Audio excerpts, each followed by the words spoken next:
Plani për ta kthyer portin e Durrësit në një marinë turistike daton që në fillimet e qeverisjes së parë të Edi Ramës. Pas një vizite në Emiratet e Bashkuara Arabe në vitin 2015, u diskutua për bashkëpunim ekonomik dhe investime të mëdha, përfshirë projekte në turizëm dhe infrastrukturë, por pa detaje konkrete për publikun.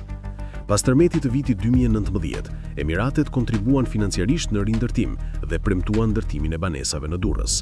Më pas, Shqipëria nënshkroi marrëveshje bashkëpunimi, ku përfshihej edhe zhvillimi i portit.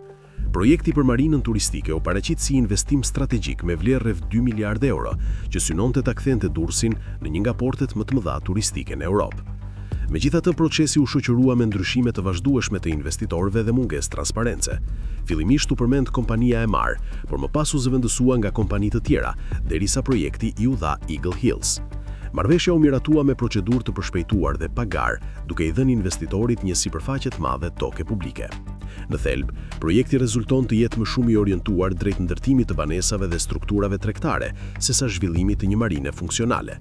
Pjesa më e madhe e të ardhurave parashikohet të vijë nga shitja e apartamenteve, ndërsa marina ka rol dytësor.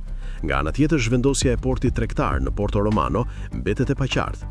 Projektet dhe tenderat për ndërtimin e tij janë shoqëruar me anulime dhe mungesë konkurrence. Si pasojë, ekziston rreziku që vendi të mbetet pa një port funksional të rëndësishëm për ekonominë dhe tregtinë rajonale.